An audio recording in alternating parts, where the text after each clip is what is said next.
Hey, Millionaire University listeners, this is Kirsten, and I want to share something that's been a game changer in my journey from content creator to business owner, and that is Kajabi. When I started out, I knew I wanted to make serious money online, but I wasn't sure where to begin. And that's when I found Kajabi, one of the very first platforms I used. With Kajabi, I was able to host my very first courses and make tens of thousands of dollars. Kajabi is an all-in-one platform that makes building your business online a breeze.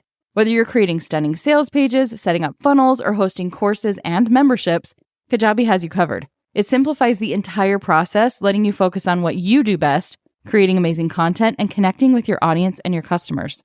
What truly sets Kajabi apart is how intuitive and user-friendly it is. I didn't have to worry about the technical stuff, which freed up my time to really grow my business and engage with my customers. If you're serious about turning your passion into a profitable business, Kajabi is one of the most important tools that you can have in your tool belt.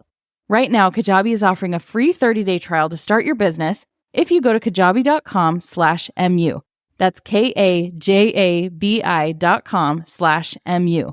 Go to kajabi.com/MU and join the creators and entrepreneurs who have made over $7 billion. With supply chains becoming more complex, you need to stay on top of the latest logistics developments. So if you work with logistics, you need the Beyond the Box podcast from Maersk. It's the easy way to keep up to date with everything from digital disruption in logistics to the need for supply chain resilience in today's market. Find out more and keep ahead of the game with the Beyond the Box podcast on logistics insights at maersk.com/insights. Ryan Reynolds here from Mint Mobile. With the price of just about everything going up during inflation, we thought we'd bring our prices down. So to help us, we brought in a reverse auctioneer, which is apparently a thing. Mint Mobile Unlimited Premium Wireless. How to get 30, 30, bit to get 30, bit to get 20, 20, 20, bit to get 20, 20, bit to get 15, 15, 15, 15, just $15 a month? Sold! Give it a try at mintmobile.com/switch. $45 up front for 3 months plus taxes and fees. Promo rate for new customers for limited time. Unlimited more than 40 gigabytes per month. Slows full terms at mintmobile.com. The most important people in your tap room are going to be your employees, your frontline people. If they're happy, if you're giving them some sense of growth and ownership in their position, then they're going to, in return, make your customers happy. If your customers are happy, you should be making money.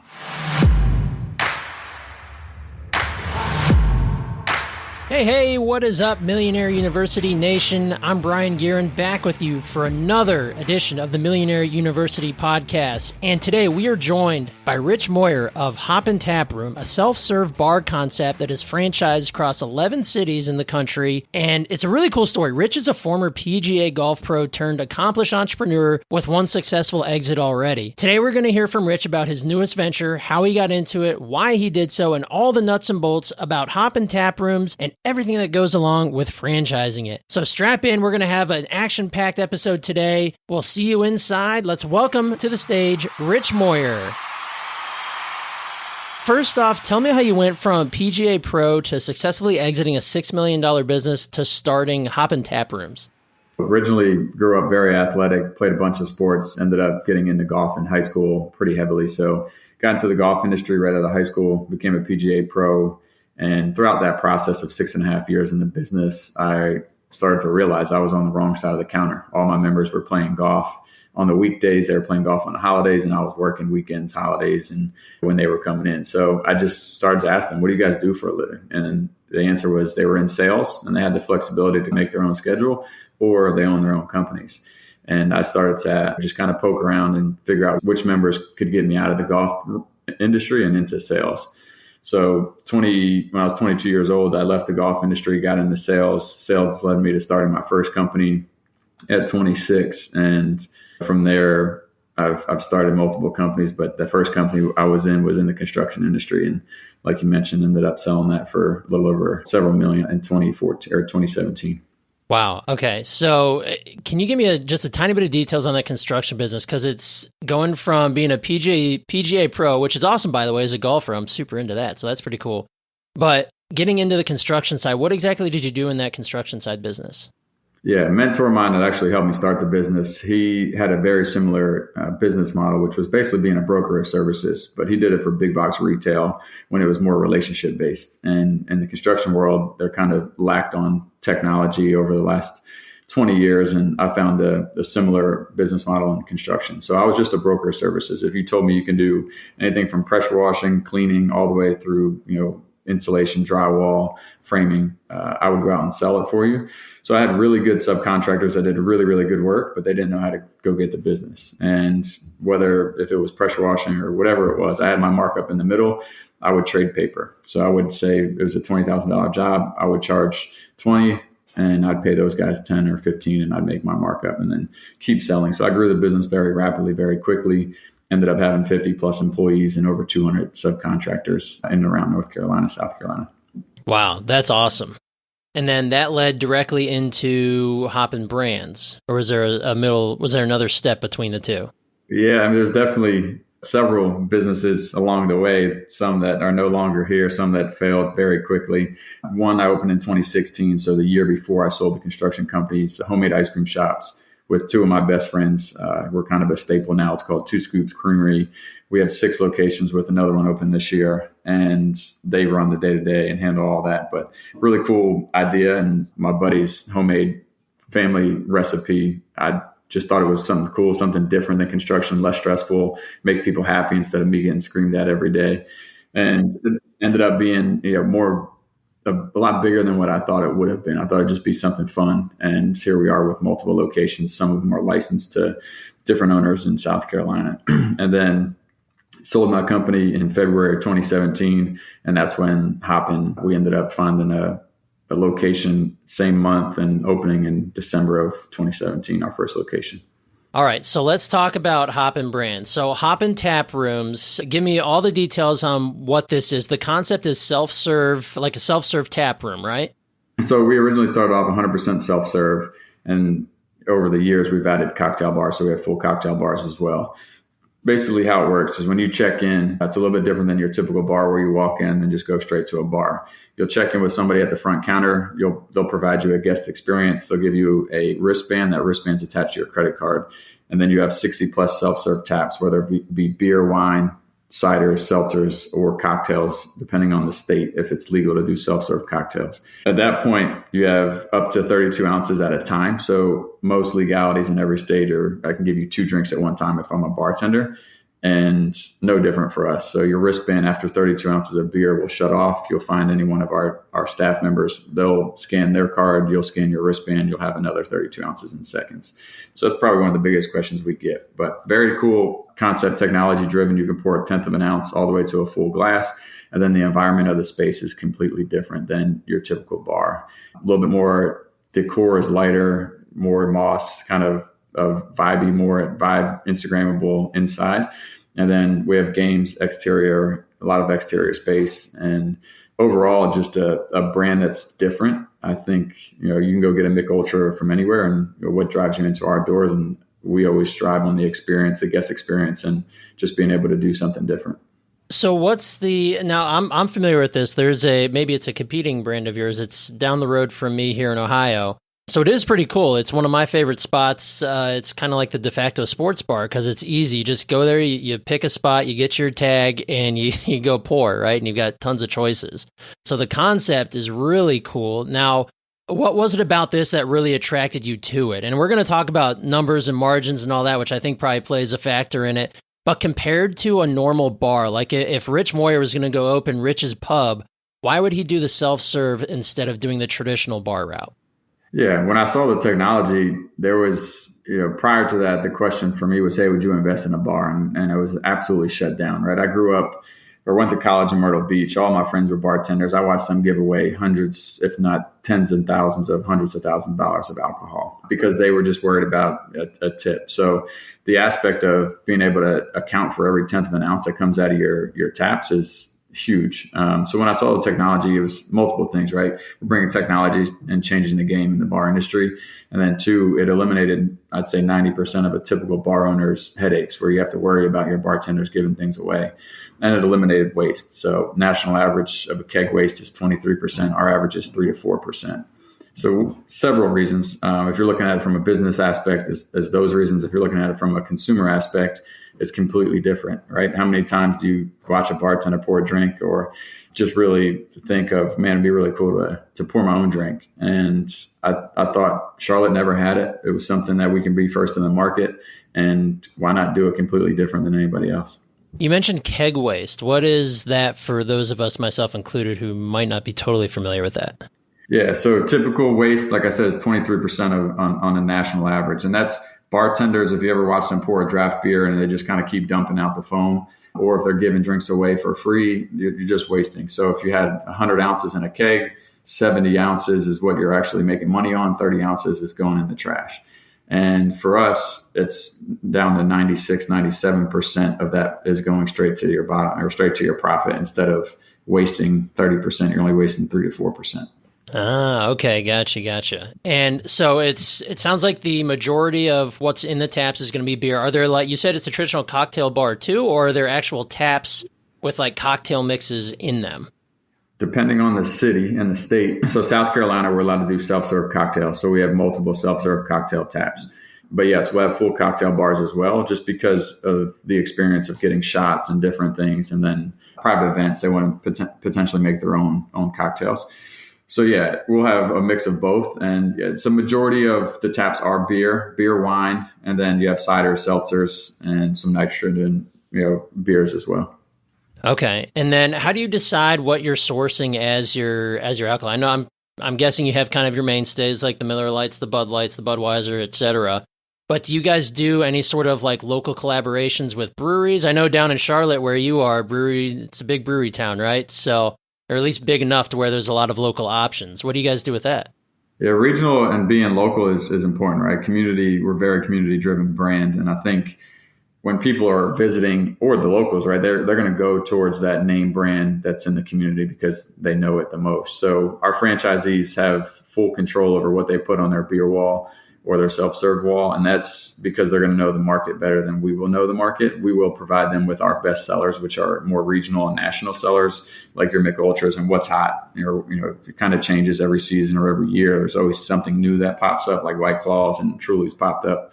So just really understanding those bigger national brands.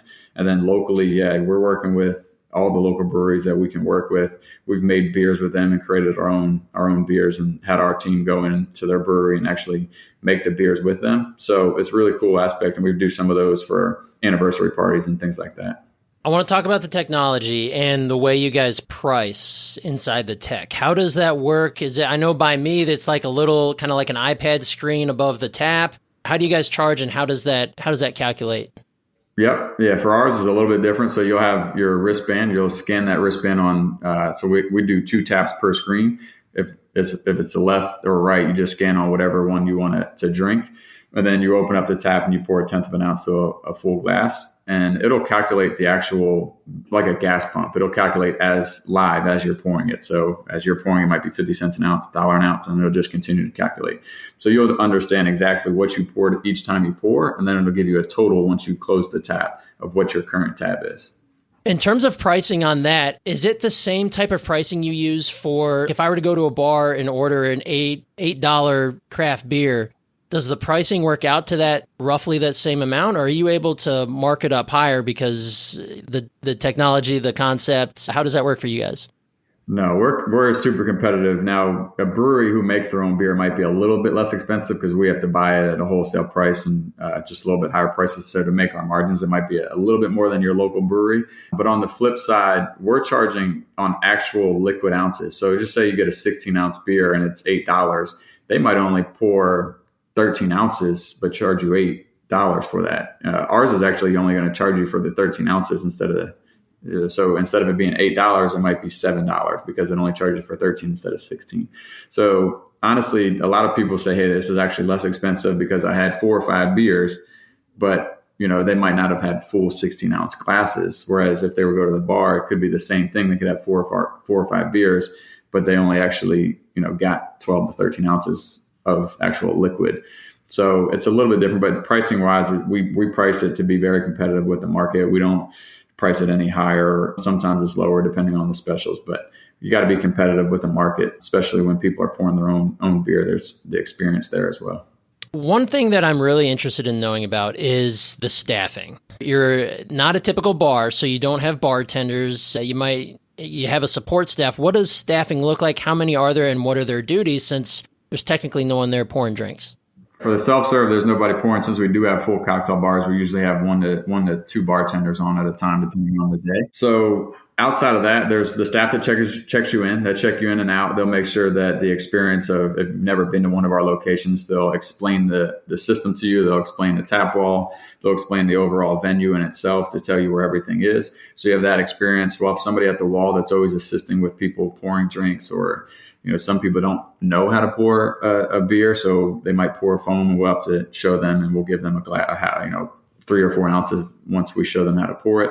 So there's always that experience as well. And then we have somebody always running around picking up glassware, checking on tables, making sure the place is clean throughout, whether that's bathrooms, tables. And then we have our full cocktail bar. We have people there as well. So overall, the experience is very driven on the customer and less on kind of serving them. And then we don't have restaurants. So we eliminate a lot of the staffing headaches of a full-on restaurant or bar and restaurant by eliminating the back of the house.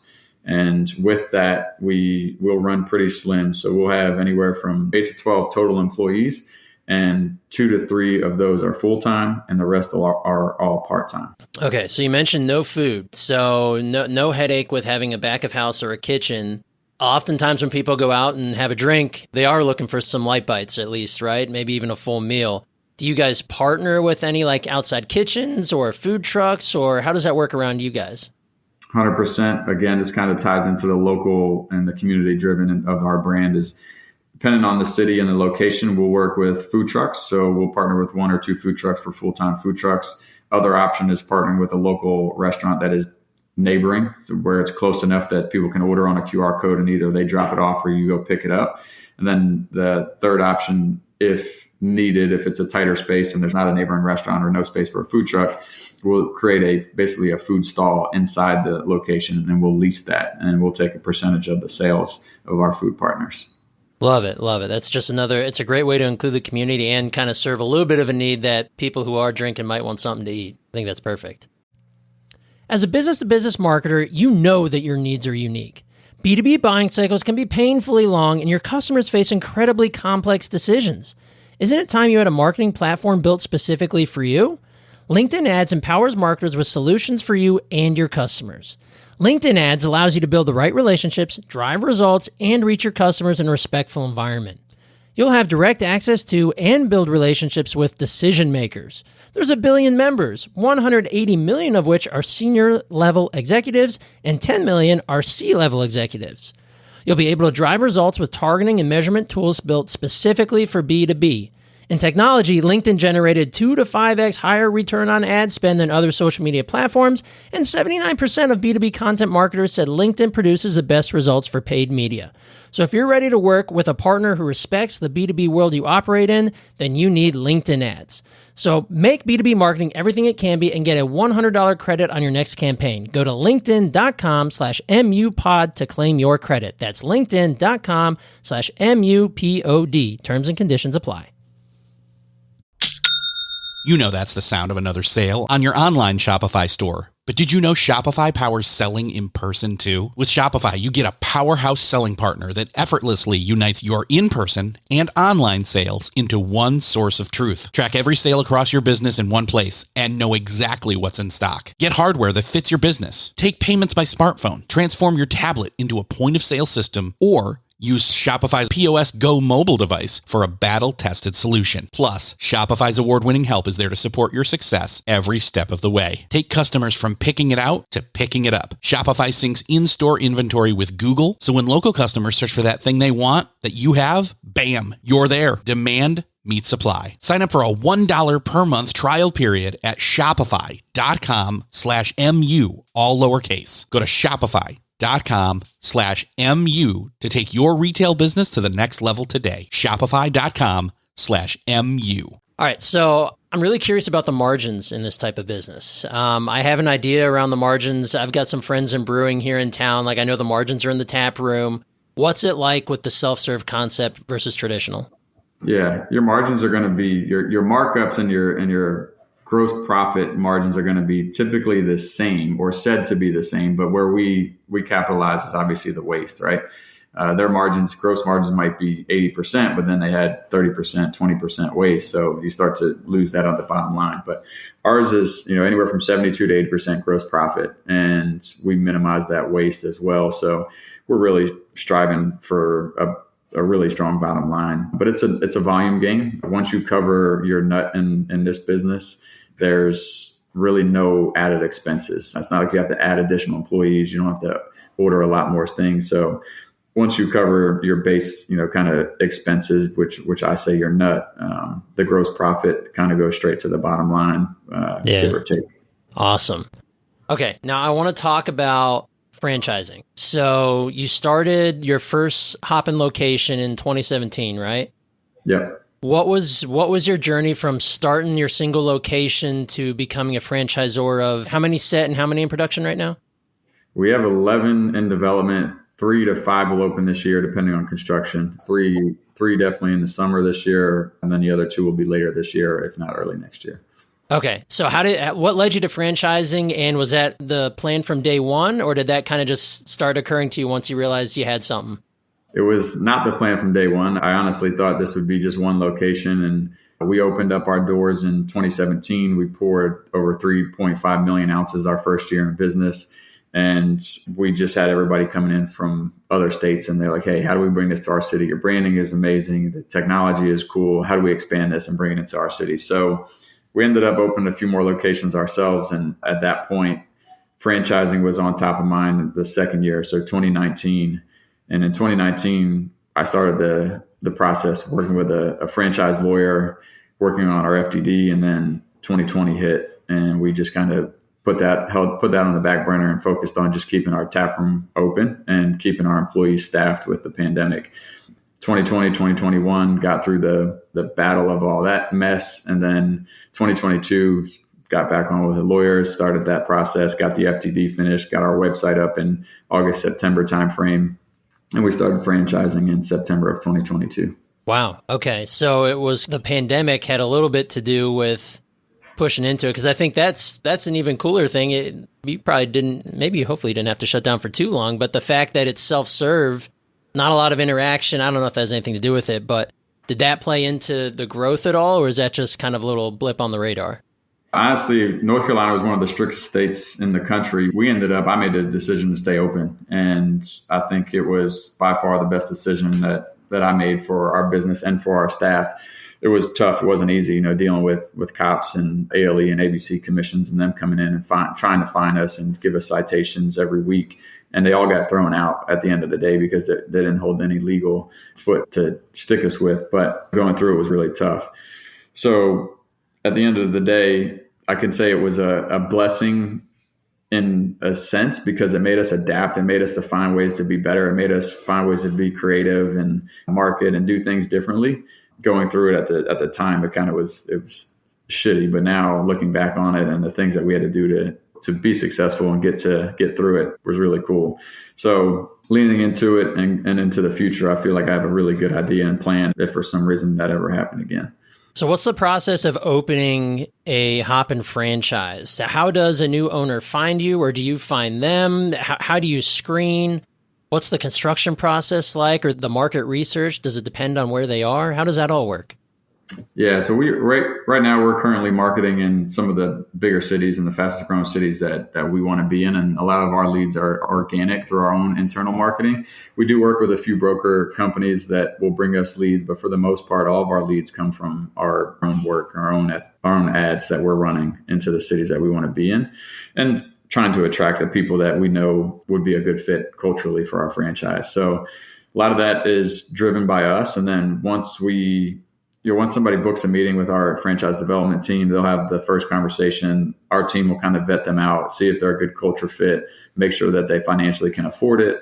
And then at that point, they'll meet me on a Google Meet. We'll have a conversation. And then if I feel good about them, they'll fly out. They'll visit us here, and they'll spend usually 2 or 3 days in the city hanging out. We'll spend a full day together, checking out the tap rooms, they'll meet the team, be able to just feel it and understand, all right, if this is my city, where's this similar location with other bars and restaurants? Like, how can I kind of replicate this? And if everything is good on our end, and they feel comfortable with the brand and moving forward, and we feel comfortable to award them a franchise, we'll take the next steps, which is they'll get a franchise attorney to review the FDD, give us any feedback or any red lines that they want to discuss or change. Once we have FDD signed, they'll write us a check for $60,000, $59,995, and then the game really starts. So we'll start to look for real estate. We'll have our real estate team just look into their market, pull all the data, the demographics, sociographics, everything that you can think of that we need to make sure that we're finding hopefully the most successful location that we can find in each city or locations. Once a location is found, they'll work with our architect design team. Our architect design team will provide them basically a layout just to make sure that the space that they chose, it actually will fit everything that we need it to fit for a Hoppin location. And then our design team will help them or begin to work on the full design permitting, and they'll find 3 or 4 local GCs, and those GCs will provide quotes, bids, and then we don't really help them too much on choosing the GC unless they want us to, but we'll dive into that as deep as they want us to. A lot of that is relationship based, and most franchisees feel they have relationships in that world because they've either owned a business or they've owned other franchises and worked with that. Once they get construction started, it'll take, once permits are done, it'll take 3 to 4 months to build out the space, and then they'll get open, and we'll start marketing 90 days out. So we handle all digital marketing. It's a little bit different than your typical franchise. They'll handle all their in-market marketing, which is going to be on the ground, relationships, corporate parties, things like that. And grand opening week, we'll send somebody out from our team to support them throughout that entire week. Owners and manager, if they have one hired 45 days out from opening, they'll come here and we'll do a full 10, 11-day training where they're in with our taproom and our team for that. Grand opening week happens. We support them through the entire grand opening week, and then our entire team will support them through the lifespan of their location. Okay, this is leading into 2 questions, but my first one is the construction of the new location. You said the franchise fee is just under $60K. Is the new franchisee responsible for the cost of all the construction and the opening of the building, or does Hoppin chip into that? How does that work? Yep. Yeah. So they're responsible for everything. So they'll write us a check for $60K. It'll cost $1.1 to almost $2 million to open up the doors, depending on the location.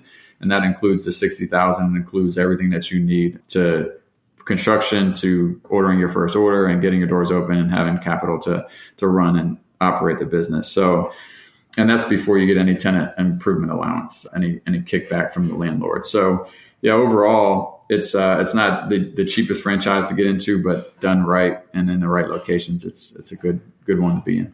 And then you mentioned the roughly $1.2 million to open. What are the earning potentials of a single Hoppin location? Like how long? Let's say someone invests at $1.2 million. How long do they need to be in business before they start seeing that return? Yeah, every location is different, and we're still an emerging brand, so legally we can't really talk too much in the financials on promising or saying it'll be this or that, because we don't have the data for across the country, across the nation to prove that it'll be this, or at least a better understanding. So we don't dive into that. What we do is we provide them a forecast sheet with top line numbers that they can put in, whether if it's low, if they think it's going to be here, or here, and then in our FDD, we provide all top line numbers of every location that's been open for 12 months or more. So they can kind of take the averages and look at the highs, the lows, and input in that forecast sheet and get a better understanding, and then do some market research in the city that they live in and reach out to other bar owners if they know and see what they're doing so they have a better idea. And you said that you as the franchisor, Hoppin will provide the online marketing or the marketing to a certain level, which makes you a little bit different. What are the details on that? Because coming from a marketer, I'm very interested in knowing what is covered by the franchisor and what is up to the franchisee in terms of like online ad spend. How does that work for you guys? Yeah, anything digital. So all your socials, all your Google, your SEO, anything online, your websites, any hour changes, anything that's going to be digital online, we handle. What the franchisee's focus is going to be in the market of being on the streets, being in, with the local corporations, driving that tap room locally and just providing more of that experience. So with the ever-changing, as you know, ever-changing algorithms and just how things change in the digital market and social market, that we have a team that's what they focus on. And we've been doing it for 7 years now. And it just makes a lot more sense for us to handle that digital side with some support from the franchisees, just understanding their market a little bit better than we might, because, we might not have somebody on our team in their market right away.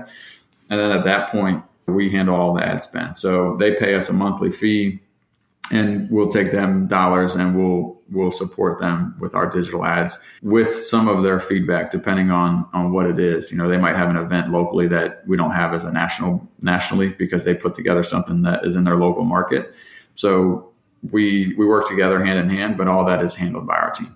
Gotcha. So essentially, the Hoppin HQ is a large majority of you as a marketing company, right?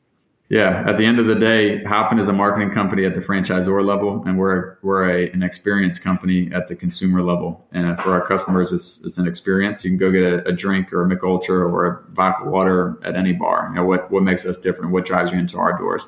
And that's going to be the experience. And then for our franchisees and the overall brand, what is the heartbeat of a company? It's sales. So how do you get people into your doors? In this day and age, you got to be really good at marketing. That's right. Absolutely. I can vouch for that. So what do you look for in a franchisee?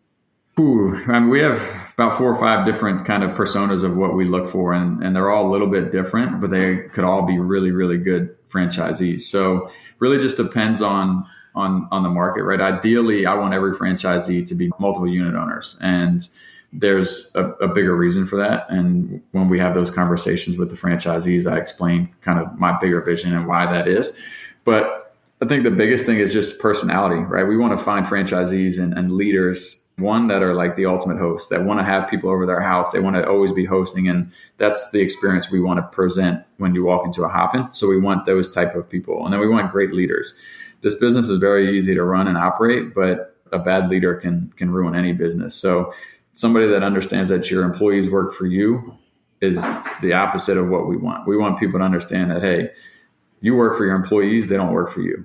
And I've always flipped the triangle upside down, and the CEO is at the bottom of the triangle, not at the top. The most important people in your tap room are going to be your employees, your frontline people. If they're happy, if you're giving them some sense of growth and ownership in their position, then they're going to, in return, make your customers happy. If your customers are happy, you should be making money. Absolutely. It's the old paradigm flipped on its head, that happy employees beget happy customers. Now, it sounds like you guys handle things a little bit differently. What is the franchisor and franchisee relationship like for you? And what makes you different from the hundreds of other franchises across multiple industries in the country?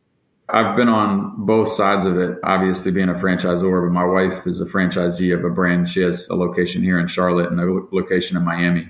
And just seeing a little bit of the both sides, right? It's a very small franchise, so it's a little bit different than us. But I think the biggest thing with us is we have a team that really understands that, like from me, from day one, my employees were the most important. And as we go into franchising and be a franchisor, the most important people are our franchisees, and how we have to support them is the most important thing, because if they're not successful, then we're not successful as a brand.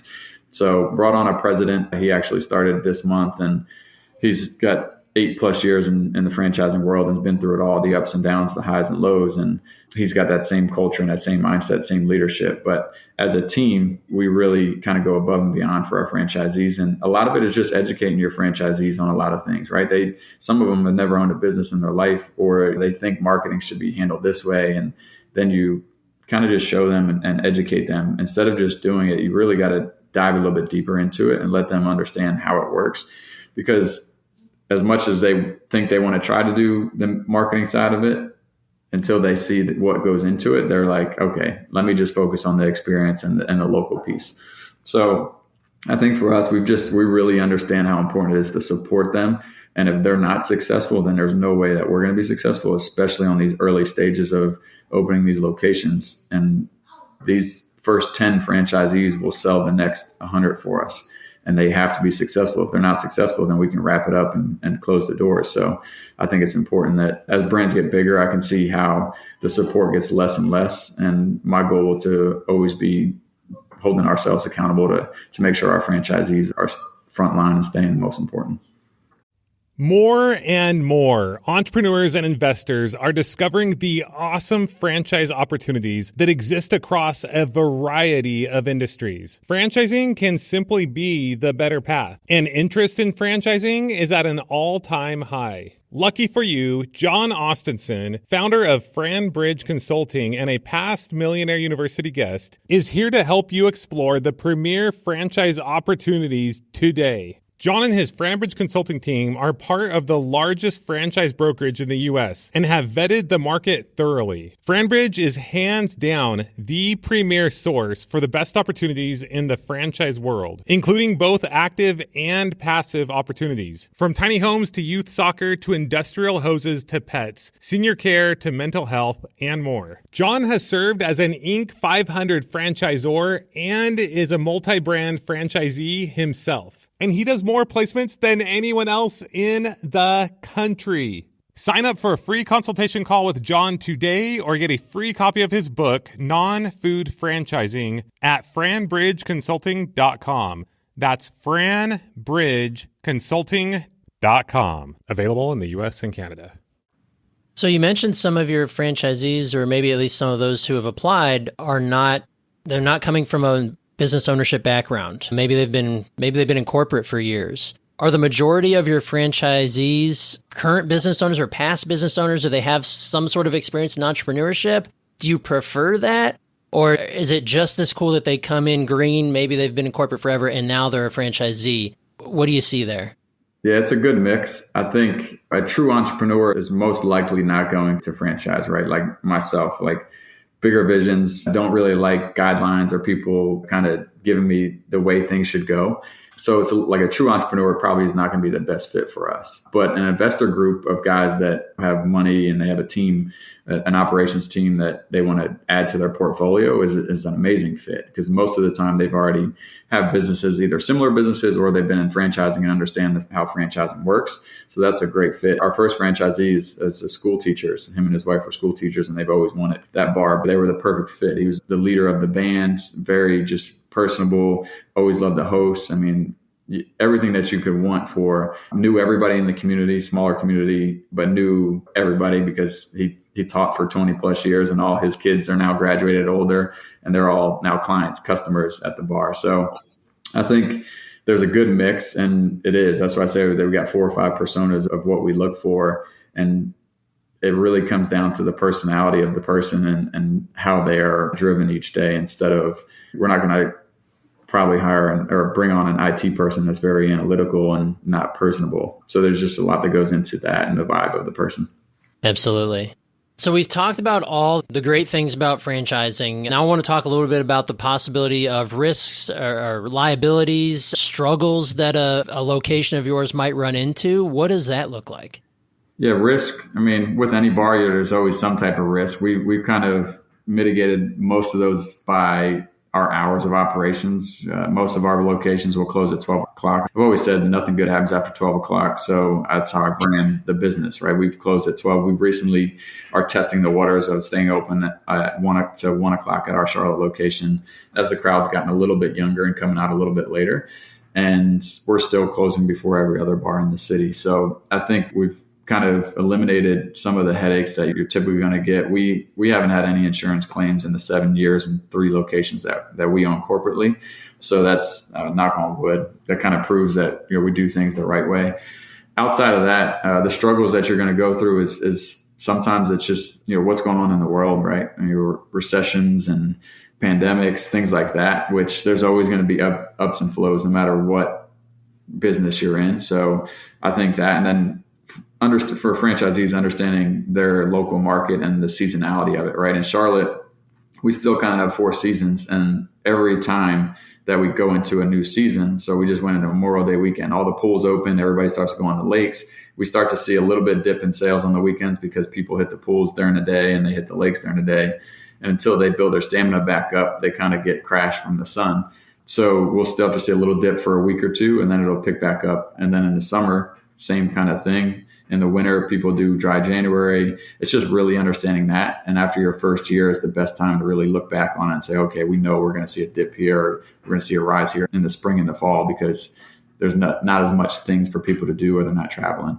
Those are just the biggest things. That's just really understanding the market. Outside of that, what's out of our control is the things that we just have to learn to adapt to and find ways to be successful, continue to drive people into our doors. And a lot of that comes from us at the franchisor level and working with the franchisees on a day-to-day basis. And you had mentioned that a little bit earlier that notoriously states are different with their rules around alcohol and serving it. So when you're opening up a new location, are your attorneys well-versed in what the state that you're looking at, how it works with opening up a bar and serving alcohol? Are there different costs? Are there like licenses, different types of licenses you have to get state to state? Is that a headache or is that just something that you've mitigated? Yeah, it's definitely a lot to go through. So there's some states that we really aren't even advertising in because it is so difficult to get a license, or there's limited license and a license could be $1 million.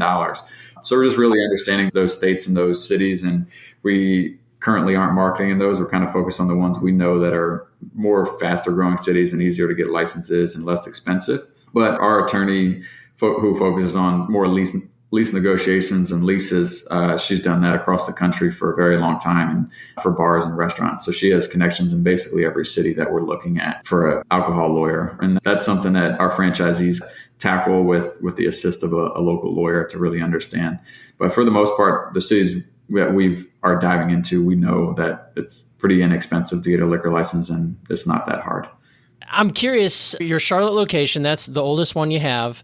What are the crowds like? Are they trending younger? I guess it depends on the neighborhood you're in. Is it a little bit of everybody? What does it look like for a self-serve type of location?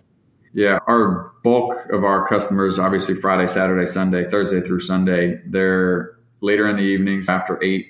And those are driven 21 to 35. And then after that, we have a huge focus on event revenue and trying to pull in corporate events. So we do get that 35 to 60, 65-year-olds that come in, and it's more for a corporate event. But then they're there and they're like, man, this place is really cool. And they'll end up bringing their kids in on the weekend early on a Saturday before it gets too crazy, or a Sunday. Or right after work, they might bring some of their coworkers and just hang out, have something from the food truck.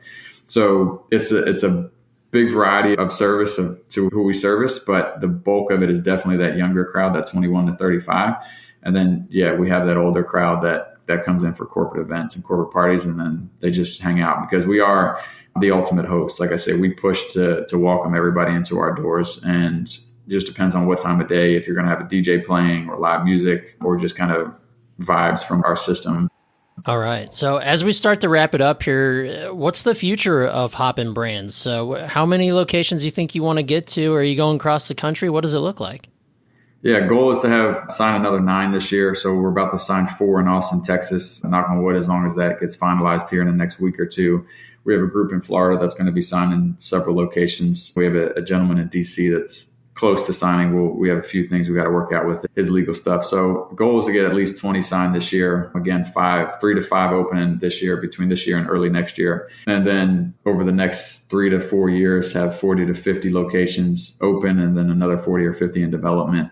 And then we'll look at probably have private equity come in and start to talk bigger conversations, whether that be take all the chips off the table or some of the chips off the table. Wow, that's awesome, man. Well, congrats on the growth to this point in time. You're absolutely crushing it. It's really fun to see that. Hopefully one of your franchises opens up near me. I want to test one out. All right, what is one piece of advice you have for our listeners? A lot of them are early stage entrepreneurs, those who intend to be entrepreneurs, those with successful businesses already. If there was one piece of advice you could distill down from your experience for entrepreneurs or those who want to get into it, what do you have? I think it's simple, especially in the early stage, right? It's really, really simple. I love reading books, love educating yourself and watching YouTube and listening to podcasts. All that is great. But if you're just going to take that information and hold on to it and never go do anything, what are you doing? So I think it's super simple. Action over everything. If you really, really want to learn something, go do it. And I've always said that. And, after my first company, I look back after 3 years and I didn't know how to do almost anything of what I was selling, but I always found somebody smarter than me to do the work. So I think action over everything. If you can just go do it, you'll literally look back a year from now and say, holy smokes, I did all that in a year, and look at all the things I learned. And I think another thing is people think failure is I'm going to fail. Like, who cares? Failure is your trampoline to success. If you're not failing, you're not learning. If you're not learning, you're not growing. And if you're not growing, you're not living. At that point, you might as well flatline and go ahead and call it a day. So just don't be afraid to fail and take the action. You'll learn a lot more than you think. I love it. Action over everything. That's what I'm taking from this. That's perfect. All right. Well, Rich, it's been a pleasure having you, man. How can our listeners get a hold of you, check you out, or check out the Hoppin Brands website? Where do we find you? Yeah, for me personally, I always am open. Like, I love to be a mentor and just answer questions, whether if it's about franchising or in general or anything about business. So you can find me on LinkedIn, just search Rich Moyer Hoppin, a bunch of stuff will pop up. Or if you want to find me on Instagram, Rich_Moyer. As far as Hoppin itself, if you're interested in franchising, you can reach out to me directly, or you can just go to ownahoppin.com, and that'll be our franchise website. If you want to check out our consumer website, hoppinbrands.com, it'll lead you all of our locations. Awesome. All right, Rich, this was fantastic. Thank you so much for joining us, man. It's been a pleasure. I hope you have yourself a great week. Thanks, man. You too. And there you have it, my friends. All sorts of value bombs from Rich today regarding the self-serve bar concept and his mission to be the top franchisor in the space. I really do hope you got as much value from Rich as I did. And I want to leave you with one little tidbit that Rich dropped on us right at the end of that episode. And that is, take action over everything. And I think that's an ideal mantra, whether you're an early stage business owner, you're still dreaming of being a business owner, or you're in the thick of it. As we wrap up this episode, I have but two humble requests of you, the loyal MU listeners. Number one, text your bestie or your family members or friends, whoever it is, who you think ought to hear it too. We want you to help us spread the word about MU. And number two, be sure to check out episode 95, Non-Food Franchising with John Austenson. It was another banger of an episode, if I do say so myself. I can't wait for you to check that out to learn about the opposite side of franchising, where it doesn't have to do with the food or drink side. All right, guys, that's it for me. Brien Gearin signing off. We will see you back on the next episode of the Millionaire University Podcast. Keep crushing it, my friends.